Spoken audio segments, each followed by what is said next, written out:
Hi friends, good morning. ഭാരത്ര സീരിയലിന്റെ latest എപ്പിസോഡിലെ വേദ വിക്രത്തോട് സാരി മടക്കി തരാനായിട്ട് ആവശ്യപ്പെടുകയാണ്. ഇതെന്റെ കുറച്ച് സാരികളാ, ഇതൊന്ന് പിടിച്ചേ. ഇത് നിൽക്കുന്ന വിക്രം ചോദിക്കും, സാരി മടക്കാനോ? ഞാനോ? വേദ പറയും, എന്താ നിങ്ങൾ മടക്കിയ സാരി മടങ്ങില്ലേ? വിക്രം പറയും, എന്നാലേ പള്ളി പോയി പറഞ്ഞാ മതി. വേദ പറയും, ശരി, പക്ഷെ അതിനെ നാളെ അച്ഛനും അമ്മയും വന്നാലല്ലേ നടക്കുള്ളൂ. വേദ പറയും, അതെന്താ വേണം? അതെ, നിങ്ങളുടെ റൂമിലെ അലമാര അതെപ്പോഴെങ്കിലും തുറന്നു നോക്കിയിട്ടുണ്ടോ? എത്ര ഭംഗിയായിട്ടാ ഞാൻ നിങ്ങളുടെ ഷർട്ടും പാൻസും എല്ലാം ഭംഗിയായിട്ട് അലക്കി അയൺ ചെയ്ത് മടക്കി വൃത്തിയായി വെച്ചിരിക്കുന്നെന്ന്. വിക്രം പറയും, അയ്യോ, അതൊന്നും ഞാൻ പറഞ്ഞിട്ടല്ലല്ലോ.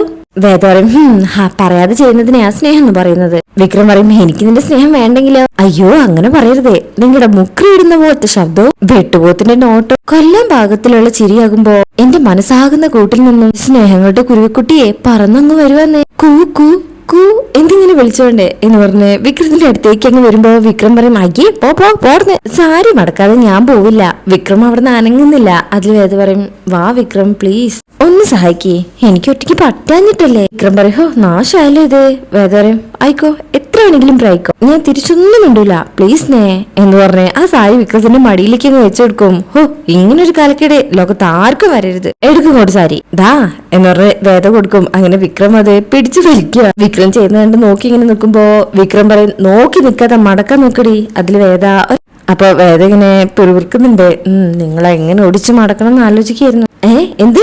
വേദ പറയും, അല്ല, സാരി എങ്ങനെ മടക്കണം എന്ന് ആലോചിക്കായിരുന്നു മനുഷ്യ. വിക്രം ചോദിക്കും, ഇത്രയും കാലമായിട്ട് സാരി എങ്ങനെ മടക്കണ്ടെന്ന് അറിഞ്ഞൂടെ? കൊഞ്ചം നിൽക്കാതെ മടക്കാൻ നോക്കടി. വേദ പറയും, മടക്കല്ലേ, വല്ലപ്പോഴും അല്ലേ വിക്കു ചേട്ടാ, വേറെ ആരും കേൾക്കാത്തപ്പോ ഞാനിത്തിരി കൊഞ്ചിക്കോട്ടെ. അതെ, ചുമ്മാ ഒരു കോമഡി പറഞ്ഞാണേ. വിക്രം പറയും, കോമഡി ഇത് എന്ന് പറഞ്ഞ് ചിരിക്കുമ്പോ വേദ പറയും, നിങ്ങളെപ്പോലെ ഒരു ജോക്കർ അല്ലാത്തോണ്ട് എന്റെ കോമഡി ഒന്നും വർക്കാവുന്നില്ല. സമ്മതിച്ചു, സാരി മുറുകെ പിടിക്കേ. അപ്പോഴേക്കും വിക്രം കട്ടിൽ നേർന്നിട്ട് സാരിയൊക്കെ പിടിച്ചു കൊടുക്കുന്നുണ്ട്. അങ്ങനെ രണ്ടുപേരും അങ്ങോട്ടും ഇങ്ങോട്ടും വലിക്കാ. ഇത് കാണുമ്പോ വേദ പറയും, തോന്നിയ പോലെ വലിച്ചു പിടിക്കാൻ ഇത് കൂലിത്തല്ലൊന്നുമല്ല, സാരിയാണേ, എന്നാ നീ അങ്ങ് പിടിച്ചോ എന്ന് പറഞ്ഞിട്ട് വിക്രം ഒരൊറ്റ വലി വലിക്കുമ്പോ വേദ വിക്രത്തിന്റെ ദേഹത്ത് വന്നങ്ങ് മുട്ടും. നേരെ തല പോയി തലയിലിടിക്കുമ്പോ രണ്ടുപേർക്കും നന്നായിട്ട് വേദനിക്കുന്നുണ്ട്. നല്ല സ്ട്രോങ്ങിലാണല്ലോ വിക്രം പിടിച്ചു വലിച്ചത്.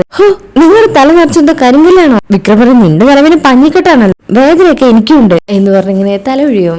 വിക്രം ഒഴിയുന്ന കാണുമ്പോ വേദ പറയും, അതെ, ഇടിച്ച സ്ഥിതിക്ക് ഒന്നുകൂടെ ഇടിച്ച്. അത് കാണുമ്പോ വിക്രം ചോദിക്കും, ഇതെന്താ സിനിമയോ? നീ ആര് ജനീലിയ ടിസൂസ് ചെയ്യോ? വേദ പറയും, അതെ, സന്തോഷ് സുബ്രഹ്മണ്യൻ സിനിമ കണ്ടതിന് ശേഷം എനിക്കാ തോന്നലുണ്ട്. പക്ഷെ നിങ്ങൾക്ക് ജയന്റെ വീട് ക്ലാമറില്ല. ഇത് കണ്ടോ? എന്ത് എന്ന് വെച്ച് വിക്രം ഇങ്ങനെ തല താഴ്ത്തുമ്പോഴേക്കും വേദ ഒരു മുട്ട വെച്ചെടുക്കും. വിക്രം ഇങ്ങനെ വീണ്ടും ഒഴിഞ്ഞോണ്ടിരിക്കും. വേദ പറയും, അതെ, കൊമ്പ് മുളക്കണ്ടെന്നുണ്ടെങ്കിൽ 2 തവണ ഇടിക്കണം. നിന്നെ ഞാൻ എന്ന് പറഞ്ഞ് തലേനെ എടുത്ത് അടിക്കാൻ നിൽക്കുമ്പോഴേക്കും, അയ്യോ വേണ്ട, സാരി ഞാൻ മടക്കിക്കോളാം എന്ന് പറഞ്ഞ് വേദ അവിടുന്ന് ഓടിപ്പോകും. വിക്രം അവിടെ ഇങ്ങനെ ഇരിക്കുക. പിന്നീട് കാണിക്കുന്നത് രാധയും ജീനയും കൂടെ MDMA ഫിനാൻസ് കമ്പനിയിലേക്ക് വന്നിരിക്കുകയാണ്. അവിടെ ഉണ്ടാവും രാധയുടെ ഓട്ടോ കെട്ടിപ്പിടിച്ച് രാധ അല്പസമയം നിൽക്കും. ശേഷം അവിടുത്തെ മാനേജറുടെ അടുത്തേക്ക് പോവാണ്. വണ്ടി വേണമെന്ന് പറയുമ്പോ അയാൾ കൊടുക്കാൻ തയ്യാറാവുന്നില്ല. 3 മാസത്തെ അടവാ തെറ്റിയിരിക്കുന്നത്, ഒരാഴ്ച കൂടെ സമയം വേണം എന്ന് രാധ പറയുന്നുണ്ട്. ജീനയും സപ്പോർട്ട് ചെയ്ത് പറയുമ്പോ അയാൾ സമ്മതിക്കുന്നില്ല. കുറച്ച് മോശമായിട്ട് ദേഷ്യപ്പെട്ട് സംസാരിക്കും. സങ്കടത്തോടു കൂടെ രാധയും ജീനയും അവിടെ നിന്ന് ഇറങ്ങാണ്. ഇതേ സമയം വിക്രം വീണ്ടും കിച്ചണിലേക്ക് വന്നിരിക്കുകയാണ്. പാത്രങ്ങളൊക്കെ ഇങ്ങനെ തുറന്നു നോക്കുമ്പോ വേദ ഇങ്ങനെ വന്ന് നോക്കും. എന്താ ഭക്ഷണം ഉണ്ടോ നോക്കുക. വിക്രം പറയും, അടുക്കളയിൽ പിന്നെ എന്താ നോക്കേണ്ടത്? എന്നാ ഇല്ല. അമ്മ ഒന്നും വെച്ചില്ലേ? വേദ പറയും, ഇല്ല. വിക്രം ചോദിക്കും, അപ്പൊ ഈ വീട്ടിലൊന്നും ഉണ്ടാക്കിയിട്ടില്ല? ഇല്ലാന്ന് പറഞ്ഞില്ലേ, വേണമെങ്കിൽ എന്തെങ്കിലും ഉണ്ടാക്കണം. വിക്രം പറയും, എന്നാ പിന്നെ നിനക്ക് എന്തെങ്കിലും ഉണ്ടാക്കിക്കൂടായിരുന്നു? ഞാനോ? വേദ പറയും, പിന്നല്ലാതെ, എനിക്ക് വിശപ്പില്ല. വിക്രം പറയും, എനിക്ക് വിശപ്പുണ്ട്. വേദ പറയും, എന്നാ പിന്നെ താനെ ഉണ്ടാക്കി കഴിക്കും. ഞാനോ? അല്ലാതെ പിന്നെ ഞാൻ ചായ ഉണ്ടാക്കിയില്ലേ? വിക്രം ചോറുണ്ടാക്കേ. വേദ പറയും, എനിക്ക് ശീലമൊന്നും ഉണ്ടായിരുന്നില്ല, ഞാൻ പിന്നെ അച്ഛമ്മയുടെ ചാനൽ നോക്കിയും പിന്നെ അമ്മയോട് ചോദിച്ചൊക്കെയാ പഠിച്ചത്. വിക്രം പറയും, എനിക്ക് ഭക്ഷണം ഉണ്ടാക്കാൻ പഠിക്കലായിരുന്നില്ല ജോലി. വേദ പറയും, അത് ശരിയാ, കൊട്ടേഷൻ പഠിച്ച് നടക്കുമ്പോഴേ വല്ലതും ഉണ്ടാക്കി തിന്നണം എന്നുള്ള തോന്നല് വേണമായിരുന്നു. വിക്രത്തിന് വീണ്ടും ദേഷ്യം വരും. എന്നും പറഞ്ഞിങ്ങനെ മുകളിലേക്ക് നോക്കുമ്പോഴായിരിക്കും മുകളിലേക്ക്, അതായത് മച്ചിന്റെ മുകളിലേക്ക് ഇവിടെ പോയിട്ട് പുറത്തേക്ക് ഇറങ്ങാനുള്ള വഴി ഓർമ്മ വരുന്നത്. ഇങ്ങനെ അതാലോചിച്ചിരിക്കുമ്പോ വേദ വിചാരിക്കും, ഇതെന്താ വട്ടായോ ഈശ്വര. വിക്രം പറയും, നീ എന്താ നേരത്തെ പറഞ്ഞത്? തട്ടിട്ട വീടായതുകൊണ്ട് ഓട് വിളിക്കാൻ പറ്റില്ലാന്ന് അല്ലേ? പക്ഷെ തട്ടിന്റെ പുറത്ത് കയറിയാൽ ഓട് വിളിക്കാലോ. പുറത്തിറങ്ങാൻ പറ്റുന്ന ഞാനും നോക്കട്ടെ എന്ന് പറഞ്ഞു പോകുമ്പോ വേദ പേടിക്കുന്നുണ്ട്. വിക്രം വേണ്ട. വിക്രം പറയും, ഞാൻ കൂളായിട്ട് പുറത്തിറങ്ങി പോകുന്നതേ ഞാനിപ്പോ നിനക്ക് കാണിച്ചു തരാം. വേണ്ട വിക്രം, എനിക്ക് ഇവിടെ ഒറ്റയ്ക്കിരിക്കാൻ പേടിയാണ്, പ്ലീസ്. നീ ഒറ്റയ്ക്ക് തന്നെ ഇരിക്കും. ഇന്ന് രാത്രിയും നാളെ അവര് വരുന്നവരെ നീ ഇവിടെ വിഷം അലഞ്ഞു തിരിഞ്ഞ് നട്ടപ്രാന്ത് പിടിച്ച് നശിക്കും, നോക്കിക്കോ എന്നും പറഞ്ഞേ അവിടേക്ക് മുകളിലേക്ക് കയറാൻ പോകുമ്പോ വേണ്ട വിക്രം, പ്ലീസ്. വിക്രം പറയും, നീ ആരാന്ന് പറഞ്ഞ വടയക്ഷിയല്ലേ, അതല്ലേ നിന്റെ മെയിൻ പരിപാടി. എന്ന് പറഞ്ഞ അടുത്തേക്ക് ചെന്നിട്ട് പേടിപ്പിക്കുന്ന രീതിയിൽ പറയും, ഇന്ന് രാത്രി നീ നോക്കിക്കോ, ഈ പറമ്പിന്റെ പുറകില് ഒരുപാട് ആൾക്കാരെ പണ്ട് കുഴിച്ചിട്ടിട്ടുണ്ട്, അതൊരു പൊതു ശ്മശാനായിരുന്നു. വേദങ്ങ് പേടിക്കും. ഈശ്വരാ, വിക്രം പറയും, ജീവിച്ച് കൊതി തരാത്ത ഒരുപാട് പേര് ഇപ്പോഴും ആ മണ്ണിനടിയിലുണ്ട്. ശരിക്കും ലക്ഷികളെ രാത്രിയാകുമ്പോ അന്ന് വന്നോളൂ, കൂടെ കുറെ പട്ടികളുടെ ഒരിയും എന്ന് പറഞ്ഞ് അതുപോലെ ശബ്ദം ഉണ്ടാക്കും. കടവാതിലിന്റെ ശബ്ദം ഒക്കെ ആയിട്ട് ഞാൻ ഇന്ന് രാത്രി നിന്നെ ഉഷാറാക്കി തരാടി. വേദ വീണ്ടും പറയും, വേണ്ട വിക്രം, എനിക്കിവിടെ ഒറ്റയ്ക്കിരിക്കാൻ പറ്റില്ല. അങ്ങനെ വിക്രം മച്ചിന്റെ മുകളിൽ കയറാൻ പോകുമ്പോ, അയ്യോ കുടുങ്ങിയല്ലേ ഈശ്വരാ, വിക്രം എന്ന് വിളിച്ചുകൊണ്ട് വേദ പിന്നാലെ പോവാ. അങ്ങനെ ലൈറ്റൊക്കെ ഇട്ട് സ്റ്റെപ്പ് കയറാൻ തുടങ്ങണേ. വിക്രം, എന്നെ ഒറ്റയ്ക്ക് പോവല്ലേ പ്ലീസ്. വിക്രം പറയും, ഇന്ന് രാത്രിയോട് കൂടി നീ ശരിക്കും ഒറ്റയ്ക്കടി, ഇനിയുള്ള ജീവിതം നീ ഒറ്റയ്ക്ക് തന്നെ ജീവിക്കും. പിന്നെ ഇതിനകത്ത് നിന്റെ അച്ഛമ്മ കുറച്ച് ചാത്തമാരെ കൂടിയിരുത്തിയിട്ടുണ്ട്. വേദയ്ക്കും ചാത്തമാർ. വിക്രം പറയും, അതെ, ഇന്ന് രാത്രി അവര് നിന്നെ ഓർക്കുന്നു നീ വിചാരിക്കണ്ട, ഇന്നത്തോടെ നിന്റെ ജീവിതം അവസാനിക്കും. പേടിച്ച് വിറച്ച് പനിച്ച് ചത്തില്ലെങ്കിൽ നാളെ അമ്മ അച്ഛനും വരുമ്പോ നീ ആശുപത്രിയിൽ കാണിച്ചോ, നോക്കിക്കോ എന്ന് പറഞ്ഞ് ആ ചെറിയ സ്റ്റെപ്പിലൂടെ കയറി പോകാൻ തുടങ്ങുമ്പോഴും വേദ പറയും, വേണ്ട വിക്രം, ഇങ്ങനെയൊന്നും പറയില്ലേ, പോവല്ലേ എന്ന് പറഞ്ഞ അടുത്തേക്ക് ചെല്ലുമ്പോ, ഇന്ന് രാത്രി നിന്റെ മരണരാത്രി ആയിരിക്കടി, ഗുഡ് ബൈ എന്ന് പറഞ്ഞ് കേറുമ്പോഴും വിക്രം, ഞാൻ പറയുന്ന കേൾക്ക് എന്ന് പറയലും വിക്രം കേറലും കാല് സ്ലിപ്പായിട്ട് ദാ കിടക്കുന്ന താഴെ നേരെ വേദയുടെ ദേഹത്തേക്ക് വീഴും. അവിടുന്ന് രണ്ടുപേരും കൂടെ താഴേക്ക് അങ്ങ് വീഴണേ. വേദയും വിക്രവും അല്പസമയം അവരുടെ കണ്ണുകൾ ലോക്ക് ചെയ്യണേ. പിന്നെ അവര് പരിസരം മറന്നേ അങ്ങോട്ടും ഇങ്ങോട്ടും നോക്കി ഇങ്ങനെ നിൽക്കും. വേദ അവിടുന്ന് വേഗം എഴുന്നേൽക്കും. എന്നിട്ട് പറയും, നിങ്ങൾ പറഞ്ഞ ചാത്തനില്ല, ആ ചാത്തനെ സേവിക്കാനുള്ള മന്ത്രം അച്ഛൻ എനിക്ക് പറഞ്ഞു തന്നിരുന്നു. ഓം ചാത്തായ നമ. ഒരു ദിവസം എല്ലാ ദിവസവും ഞാൻ 101 തവണ പറയും, നിങ്ങളെ ചാത്തനൊന്നും വിടാൻ പോകുന്നില്ല, എന്താ സംശയമുണ്ടോ എന്നൊക്കെ പറയുമ്പോഴും വിക്രം ഇപ്പോഴും മറ്റേതോ ലോകത്താണ്. വേദയുടെ കണ്ണുകളിലേക്ക് നോക്കി ഇങ്ങനെ വേറൊരു രീതിയിൽ നിൽക്കുക. അതിൽ വേദ ഉണ്ടോന്ന് എന്ന് അലറി ചോദിക്കുമ്പോ വിക്രം അങ്ങ് ഞെട്ടിപ്പോകും. വേദയ്ക്ക് ഞാൻ പറഞ്ഞതുമെല്ലാം ഇയാൾ കേട്ടോ? വിക്രം പറയും, ഇല്ല. വേദ പറയും, അത് ശരി, അല്ല എന്ത് ഭാവിച്ചാ താൻ എന്നെ ഇങ്ങനെ നോക്കുന്നത്? അല്ല വേണ്ടാത്ത വിചാരം വെച്ചാണെങ്കിലേ കണ്ണ് ഞാൻ കുത്തി പൊട്ടിക്കും. അതില് വിക്രം പറയും, അയ്യേ ഞാൻ ആ ടൈപ്പൊന്നുമല്ല, ആവരുത്, നല്ല കുട്ടിയായിട്ട് എന്നെ നോക്കി ഇവിടെ ഇരുന്നോളണം, കേട്ടല്ലോ. വേദയ്ക്കും, അല്ല വിശക്കുന്നുണ്ടോ? വിക്രം ഒന്നും മിണ്ടാതെ ഒരു പാവം കുട്ടീന്റെ പോലെ ഇരിക്കുമ്പോ ഒന്ന് വാ തുറന്നു പറയും, വിശക്കുന്നുണ്ടോ? വിക്രം പറയും, അതുകൊണ്ടല്ലേ ഞാൻ അടുക്കളയിലേക്ക് വന്നത്. വേദ പറയും, എങ്കിൽ വാ, ഞാൻ വിളമ്പി തരാം, ഉച്ചയ്ക്കുള്ളത് അമ്മ ഉണ്ടാക്കി വെച്ച് പോയിട്ടുണ്ട്. വിക്രം ഇങ്ങനെ നോക്കുമ്പോ വേദ പറയും, വാ വിക്രു, മര്യാദയ്ക്ക് എഴുന്നേറ്റ് മാമുണ്ണാൻ വാ വിക്രു. അങ്ങനെ വേദ എവിടുന്നൊരു വിധം എഴുന്നേറ്റ് പോവാണേ. അതിൽ വിക്രം ഛേ എന്ന് പറയുമ്പോ വേദ പറയും, അതെ പേടിക്കണ്ട, എന്നെ പേടിച്ച് ഓടിളക്കി രക്ഷപ്പെടാൻ നോക്കിയിട്ട് കെട്ടിമറിഞ്ഞു വീണെന്ന് ഞാൻ ആരോടും പറയാൻ പോകുന്നില്ല, ഓടി വേണമെങ്കിൽ വാ എന്ന് പറഞ്ഞുകൊണ്ട് പോകും. അങ്ങനെ വിക്രം അവിടെ ഇരുന്ന് ഇങ്ങനെ ആലോചിക്കുക. ശേഷം പിന്നീട് കാണിക്കുന്നത് രാധയും ജീനയും കൂടെ വീണ്ടും പരസ്പരം ഇങ്ങനെ സംസാരിക്കുക. ഒരു ആളെ ഓട്ടം വിളിച്ചു വരുമ്പോ ജീന അയാളോട് ദേഷ്യപ്പെടുന്നൊക്കെ ഉണ്ട്. രാധ പറയും, നീ എന്തിനാ ദേഷ്യപ്പെടുന്നത്? എങ്കിൽ നീയേ വിക്രത്തെ വിളിക്കേ, എന്നിട്ട് കാര്യം പറ. വിക്രം ആ ഓഫീസിൽ പോയാൽ തീരാവുന്ന പ്രശ്നമേ ഉള്ളൂ. എന്നാ രാധ വിളിക്കാൻ തയ്യാറാവുന്നില്ല. എങ്കിൽ ഞാൻ വിളിക്കാം എന്ന് പറഞ്ഞ് ജീന വിളിക്കാൻ തുടങ്ങുമ്പോ വേണ്ട ഞാൻ വിളിക്കാം എന്ന് പറഞ്ഞ് പിന്നെ അങ്ങോട്ട് വിളിക്കും. എന്നാ വിക്രത്തിന്റെ ഫോൺ ഓഫാണല്ലോ, ഓഫായി കിടക്ക. അതെന്തായാലും നന്നായി, വിളിച്ചിരുന്നെങ്കിലേ സ്നേഹത്തിന് വില പറയാന്ന് പറയും. അപ്പൊ വണ്ടി അതിപ്പോ അവർ ലേലത്തിൽ വിൽക്കുകയാണെങ്കിൽ ആവട്ടെ, അല്ലെങ്കിൽ വേറെ എന്തെങ്കിലും വഴി ഉണ്ടാകും എന്ന് പറഞ്ഞ രാധ അവിടുന്ന് പോകും. ശേഷം പിന്നീട് വിക്രം ഇപ്പോഴും അവിടെ തന്നെ ഇരുന്ന ആലോചനയിലാ. വിശന്നിട്ട് കുടല് കരിയണേ എന്ന് പറഞ്ഞ് എഴുന്നേറ്റ് നടക്കും. അവിടെ ഒരു മിററുണ്ട്, അത് നോക്കിയിട്ട് പറയും, വലിയ കാര്യത്തിൽ വേണ്ടാന്ന് പറഞ്ഞല്ലേ, ഇനിയിപ്പോ എങ്ങനെ പോയി ചോദിക്കും? അല്ലെങ്കിൽ ഇപ്പൊ ചോദിക്കുന്ന എന്തിനാ, എന്റെ വീടല്ലേ, പോയി കഴിച്ചൂടെ? അങ്ങനെ വിക്രം വന്ന് നോക്കുമ്പോ ചോറൊന്നും കാണുന്നില്ല. അപ്പൊ വെള്ളം എടുത്ത് കുടിച്ച് വേദ ഇങ്ങനെ ഇടയ്ക്കിടയ്ക്ക് നോക്കും. വേദ കിച്ചണിലെ പാത്രം കഴുകിക്കൊണ്ടിരിക്കുക. അങ്ങനെ അടുത്തേക്ക് ചെന്നിട്ട് ചോറയുടെ വെച്ചിരിക്കുന്നത്. ചോറോ? ആ അമ്മ ചോറയുടെ വെച്ചിരിക്കുന്നതെന്ന്. നീ എന്താ ഈ വാക്ക് ഇതുവരെ കേട്ടിട്ടില്ലേ? നിങ്ങൾക്കല്ലേ ചോറ് വേണ്ടാന്ന് പറഞ്ഞത്, അതുകൊണ്ട് ഞാൻ കഴിച്ചു. വിക്രം ചോദിക്കും, ആ ചോറ് മുഴുവനോ? നീ ആരടി ബേഗന്റെ ഭാര്യയോ? അപ്പൊ വേദ പറയും, നിങ്ങൾ ബേഗനാണെന്ന് എനിക്കറിയില്ല, പക്ഷെ എനിക്ക് ആവശ്യമുള്ളത് കഴിച്ച് ബാക്കി ഞാൻ വേസ്റ്റ് ബിന്നിൽ ഇട്ടു. വിക്രം ചോദിക്കും, വേസ്റ്റ് കിട്ടുന്നോ? ചോറോ? വേദ പറയും, ബാക്കിയുള്ള ഭക്ഷണം കളയുന്നത് വിഷമാണ്, എന്ത് ചെയ്യാനാ, എടുത്തു വെച്ച കഴിക്കാൻ ആളില്ലല്ലോ എന്ന് കരുതി ഞാൻ അതെടുത്ത് വേസ്റ്റ് ബിന്നിൽ ഇട്ടു. വിക്രം ചോദിക്കും, അപ്പൊ ഞാനോ? വേദ പറയും, നിങ്ങൾക്കല്ലേ പറഞ്ഞത് വേണ്ടാന്ന്? അതിന് അപ്പൊ വേണ്ടെന്നല്ലേ പറഞ്ഞത്? നിനക്ക് ആവശ്യമുള്ളത് വിഴുങ്ങിയിട്ട് അവിടെ എടുത്ത് വെച്ചാൽ മതിയായിരുന്നല്ലോ, ഞാൻ വിശക്കുമെന്ന് എടുത്ത് കഴിക്കുമായിരുന്നല്ലോ. വേദ പറയും, അയ്യോ നിങ്ങളെ പറച്ചിലിട്ടപ്പോഴേ ഇന്ന് മുഴുവനൊന്നും കഴിക്കില്ലെന്നാ ഞാൻ കരുതിയത്. ബെസ്റ്റ്, കുറച്ച് റവ ഇരിപ്പുണ്ട്, ഞാൻ ഉപ്പുമാവ് ഉണ്ടാക്കി തരട്ടെ. വിക്രം പറയും, ഹോ എന്നിട്ട് വേണം വായിൽ വെക്കാൻ പറ്റാത്ത രീതിയിൽ ഉണ്ടാക്കി വെക്കാനേ. വേദ പറയും, ഹോ എന്നാ പിന്നെ നിങ്ങൾ തന്നെ പോയി ഉണ്ടാക്കി കഴിച്ചോ, അതിപ്പോ നിന്റെ അനുവാദം വേണ്ടല്ലോ, മാറി നിക്കടി അങ്ങോട്ട് എന്ന് പറഞ്ഞ് വിക്രം അവിടുന്ന് പോകുമ്പോ പിന്നാലെ വേദയും പോകുന്നുണ്ട്. കിച്ചണില് തന്നെ റവ തറിയണേ. ഹോ ഈ റവയൊക്കെ എവിടെ വെച്ചിരിക്കുന്നേ? എന്ന് പറഞ്ഞിങ്ങനെ ചുറ്റിലും നോക്കുകയാണെ എവിടൊന്നും കാണുന്നില്ല. വേദ അടുത്ത് വന്നിട്ട് ചോദിക്കും റവ തരയണം. അപ്പൊ വിക്രം ഒന്നും പറയാതെ അവിടുന്ന് ഇഡ്ലി പാത്രം എടുക്കും. ആഹാ, ഇഡ്ലി ചെമ്പിലാണോ ഉപ്പുമാവ് ഉണ്ടാക്കാൻ പോകുന്നത്? ഉപ്പുമാവ് ഉണ്ടാക്കാൻ അറിയോ? ഓ, നീ എന്നെ പഠിപ്പിക്കണ്ട. അതെ, ഉപ്പുമാവ് റവയാണോ നോക്കുന്നത്? ആ മഞ്ഞ അടപ്പുള്ള പാത്രത്തിലുണ്ട്. അങ്ങനെ വിക്രം അത് എടുക്കാണേ. കുറച്ച് വെള്ളം എടുത്ത് അത് കഴുകാനായി തുടങ്ങുമ്പോ വേദയ്ക്ക് ഇതെന്താ കഴുകാൻ പോവോ? ഇതെന്താ അരിയോ? ആ, അതും ഞാൻ അങ്ങനെ ഉണ്ടാക്കാറ്. വേദ ആ റവ വാങ്ങിച്ചിട്ട് പറയും, എടാ പൊട്ട, ഇത് റോസ്റ്റഡ് റവയാ, വെള്ളം തിളപ്പിച്ച് അതിലിട്ടാ മതി. റോസ്റ്റഡ് ആണോ? അതറിയാത്തോണ്ടല്ലേ ഞാനിങ്ങനെ കഴുകാൻ വേണ്ടി പോയത്. ഹോഹോ, റോസ്റ്റഡ് അല്ലാത്ത റവ നിങ്ങളങ്ങ് കഴുകല്ലേ? അങ്ങനെ പാടില്ലെന്ന് എവിടേക്ക് പറഞ്ഞിട്ടുണ്ടോ എന്ന് പറഞ്ഞേ ഒരു പാനിൽ വെള്ളം എടുത്തിട്ട് വിക്രം ഉപ്പുമാവ് ഉണ്ടാക്കാൻ തുടങ്ങണേ.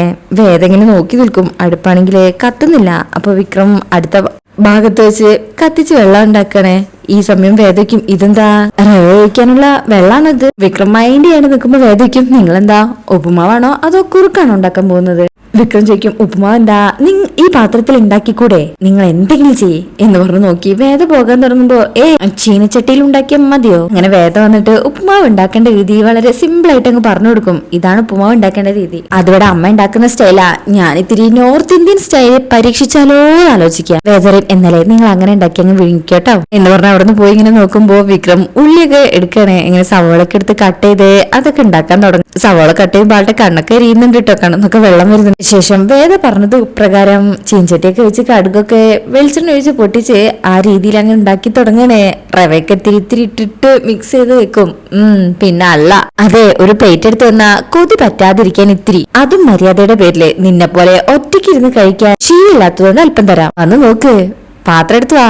അപ്പൊ വേദ പറയും വേണ്ട, ഇങ്ങനെ നല്ല ഭംഗിയായിട്ട് കഴിക്കുന്നത് നോക്കിയിരുന്നാൽ മാത്രം മതി എനിക്ക്. വിക്രം പറയും ആയിക്കോട്ടെ, പക്ഷെ കൊതി പറ്റിച്ച് എന്റെ വയറ് കേടാക്കരുത്, പറഞ്ഞേക്കാം. ഞാനൊരു പ്ലേറ്റ് ഒക്കെ എടുത്ത് ഉപ്പുമാവ് എടുക്കും. വേദ അടുത്ത് വന്ന് നോക്കുമ്പോ വിക്രം പറയും എനിക്ക് ഭക്ഷണം തരാതെ എന്നെ പട്ടിണിക്കിടാൻ നീയല്ല, നിന്റെ അച്ഛൻ ജില്ലാ ജഡ്ജി ശങ്കരനാരായണൻ വിചാരിച്ച പോലും പറ്റില്ല. അത്യാവശ്യം ഭക്ഷണം പാചകം ചെയ്ത് ജീവിക്കാനുള്ള കഴിവൊക്കെ സുധാകരൻ മാഷിന്റെ മക്കൾക്കുണ്ട്, കേട്ടോടി എന്ന് പറഞ്ഞ് വിക്രം അങ്ങ് കഴിക്കാൻ വേദ ഇങ്ങനെ നോക്കി നിൽക്കുന്നുണ്ട്. എന്നാ ഒരു ഉരുള വായിലിടുന്നതും വിക്രത്തിന്റെ മുഖത്തിന്റെ ഭാവം അങ്ങ് മാറുക. വിക്രത്തിനെ ഇറക്കാൻ കൂടി പറ്റുന്നില്ല. വേദ ശരിക്കും ഇയാൾക്കിപ്പോ എന്താ പറ്റിയത്? വിക്രം അതവിടെ വെച്ച് വേദയെ നോക്കി ചിരിച്ചുകൊണ്ട് നൈസായിട്ട് അവിടുന്ന് പോവാ. ഇതെന്താ കഴിക്കുന്നില്ലേ എന്ന് പറഞ്ഞ് അല്പം എടുത്ത് വാരി വെച്ച് നോക്കുക. ഉപ്പാണേ. വേദ വേഗം തുപ്പും. വിക്രം പോയിരിക്കുന്നത് ഇപ്പൊ കഴിച്ച ആ ഒരു ഇത്തിരി ഛർദിച്ച് കളയാനായിട്ടാ. അങ്ങനെ വിക്രം അവിടെ പോയി നിന്ന് വൊമിറ്റ് ചെയ്യുന്ന കാണുമ്പോ വേദ പറയും കലക്കി. ഇപ്പഴാ ഇതിന്റെ പേര് ശരിക്കും ഉപ്പുമാവായത്. കണ്ടപ്പോഴേ കൊളാവെന്ന് കരുതിയതാ.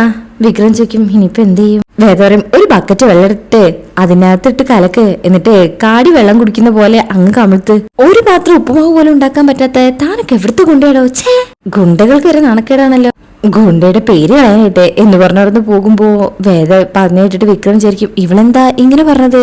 ഉപ്പുമാവും ഗുണ്ടയും തമ്മിൽ എന്ത് ബന്ധം? എന്ന് പറഞ്ഞ് വിക്രം അവിടെ നിൽക്കുക. ശേഷം പിന്നീട് കാണിക്കുന്നത് രാധ വീട്ടിലെത്തി ഭയങ്കര സങ്കടത്തിൽ കരയുമ്പോ അമ്മ ചായ കൊണ്ടുവന്ന് കൊടുത്ത് സമാധാനിപ്പിക്കണേ. എന്റെ മോളുടെ അധ്വാനം അങ്ങനെ വെറുതാവില്ല, ഈശ്വരൻ എന്തെങ്കിലും വഴി കണ്ടിട്ടുണ്ടാവും, മുളവാ എന്ന് പറഞ്ഞ് അകത്തേക്ക് കൂട്ടിക്കൊണ്ടു പോവാ. അതിനുശേഷം പിന്നീട് കാണിക്കുന്നത് വിക്രം വിശന്ന് ഒരു വിധമായിട്ട് അകത്തിങ്ങനെ ഇരിക്കണേ. എന്ത് പറയാനും പറ്റുന്നില്ലാത്ത അവസ്ഥയില്. എന്നാ വേദ അപ്പോഴേക്കും കുറച്ച് മാവെടുത്ത് ചപ്പാത്തി ഉണ്ടാക്കുക. വേദ അത് ചെയ്യുന്നത് വിക്രം കാണുന്നുണ്ട്. ഒന്ന് ചിരിച്ചിട്ട് വെള്ളം എടുത്ത് കുടിക്കും. ഒന്നും മിണ്ടാതെ നിൽക്കുമ്പോ വേദ പറയും ഞാൻ രാത്രിയിലേക്കേ ചപ്പാത്തിയും കിഴങ്ങറി ഉണ്ടാക്കാൻ പോവാ. എന്റെ കൈ കൊണ്ട് ഉണ്ടാക്കിയത് നിങ്ങൾ കഴിക്കില്ലെന്നല്ലേ പറഞ്ഞത്? ഞാൻ നിങ്ങൾക്ക് ഉണ്ടാക്കണോ? അത് കേൾക്കുമ്പോ ഒന്ന് കൊള്ളുന്നുണ്ടെങ്കിലും വേണ്ട, ഒരു ദിവസം പട്ടിണി കിടന്നൊന്ന് കരുതിയിട്ട് ഒന്നും സംഭവിക്കാൻ പോവില്ലല്ലോ. വേദ പറയും പക്ഷെ എനിക്ക് ഗ്യാസ് വന്നു കഴിഞ്ഞാലേ വയറ് കത്തും, നെഞ്ചിരിച്ചിൽ വരും. വിക്രം പറയും എനിക്ക് അങ്ങനെയൊന്നും വരാൻ പോകുന്നില്ല. വേദ പറയും അറിയാം, നിങ്ങൾ ഗുണ്ടകൾക്ക് എന്തും നേരിടാനുള്ള കഴിവുണ്ടല്ലോ, നിങ്ങളെ സാധാരണക്കാരെ പോലെ അല്ലല്ലോ. അതിന് വിക്രം പറയതേ ഇടയ്ക്കിടയ്ക്ക് ആ ഗുണ്ടാന്നുള്ള വിളിയുണ്ടല്ലോ അതങ്ങ് നിർത്തിക്കൊള്ളണം. വേദറിയും അയ്യോ ഞാനത് നിങ്ങൾക്ക് അഭിമാനം ആയിക്കോട്ടെ എന്ന് കരുതി വിളിക്കുന്നതല്ലേ. ഒഫീഷ്യൽ ഗുണ്ട ഓഫ് ശ്രീകാരി ശ്രീനിവാസൻ എന്നൊക്കെ പറഞ്ഞ് കളിയാക്കുമ്പോ വിക്രം ഒന്നും പറയാതെ അവിടെ നിന്ന് പോകും. അതിനുശേഷം പിന്നീട് കാണിക്കുന്നത് രാത്രി ആയിട്ടുണ്ട്. ഇപ്പോ അവിടെ ശങ്കരനാരായണന്റെ വീട്ടിലാണ് വർഷ കുഞ്ഞിനെ ഉറക്കുക. അപ്പൊ അങ്ങോട്ടേക്ക് ചന്ദ്രശേഖരൻ വരിക. പത്മൻ ചോദിക്കും ചേട്ടൻ എന്താ ഈ സമയത്ത്? അത് മോളെ കുഞ്ഞിനെ കാണാഞ്ഞിട്ട് ഒരു സമാധാനമല്ല, മക്കളെക്കാളും പേരക്കുട്ടികൾ ഉണ്ടാവുമോ കിടന്ന് ഉറക്കം വരില്ല. മോനെ ഉറക്കാനായിട്ട് വർഷ റൂമിലുണ്ട്, ഏട്ടനെ ഇങ്ങോട്ട് ചെല്ലേ. അങ്ങനെ അവിടെ ചെന്ന് വർഷ സംസാരിക്കുന്നത് മറ്റു ചില കാര്യങ്ങളാണ്. ആ ഒരു കാര്യം പറഞ്ഞ അങ്ങോട്ട് വന്നേ ഉള്ളൂ. ശ്രീകാന്ത് ഇവിടെ ഇല്ലേ? ഇല്ല. അച്ഛനെ വിളിച്ചുകൂടായിരുന്നോ? ഞാൻ നിന്നെ കാണാനാ വന്നത്, നിന്നോട് ചില കാര്യങ്ങൾ സംസാരിക്കാൻ എന്ന് പറഞ്ഞിട്ട് സംസാരിക്കുന്നത് മൊത്തം സ്വത്തിന്റെ കാര്യങ്ങളാണ്. ശങ്കരേട്ടൻ എന്തെങ്കിലും സംഭവിക്കുന്നതിന് മുമ്പ് അതിലൊരു തീരുമാനം ഉണ്ടാക്കണം, അല്ലെങ്കിൽ ആ ഗുണ്ട ഇവിടെ വന്ന് സ്വത്ത് ആവശ്യപ്പെട്ടാലോ?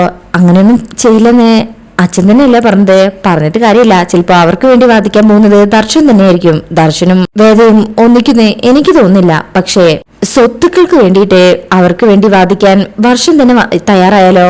എന്തായാലും ഈ സ്വത്തുക്കളെല്ലാം രണ്ടായി ഭാഗിക്കണം. ശ്രീകാന്തിന്റെയും ദീപ്തിയുടെയും പേരില്.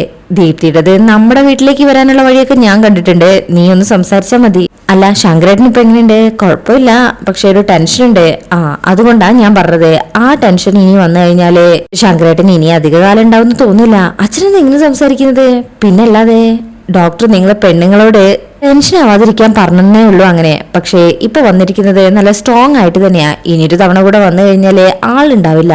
എന്തായാലും ഇപ്പൊ ശ്രീകാന്ത് നടത്തുന്ന ബിസിനസ് എല്ലാം ശ്രീകാന്തിന്റെ പേരിലേക്ക് ആക്കാനായിട്ട് നീ ആവശ്യപ്പെടണം. ബാക്കി കാര്യങ്ങള് ഞാൻ നോക്കിക്കോളാം എന്നൊക്കെ പറഞ്ഞ കുഞ്ഞിനെ നോക്കി ചന്ദ്രശേഖരൻ അവിടുന്ന് പോവാണേ. അതിനുശേഷം പിന്നീട് കാണിക്കുന്നത് മാഷ് വീട്ടിലാണ്. വേറെ ചപ്പാത്തിയൊക്കെ ഉണ്ടാക്കി വെച്ചിട്ടുണ്ട്. അങ്ങനെ കഴിക്കാൻ തുടങ്ങുമ്പോ ഇദ്ദേഹം എവിടെ പോയി എന്ന് പറഞ്ഞ് വന്ന് നോക്കുമ്പോ വിക്രം കിടക്കാണ്. വിക്രം, എനിക്ക് ഭക്ഷണം വേണ്ടേ?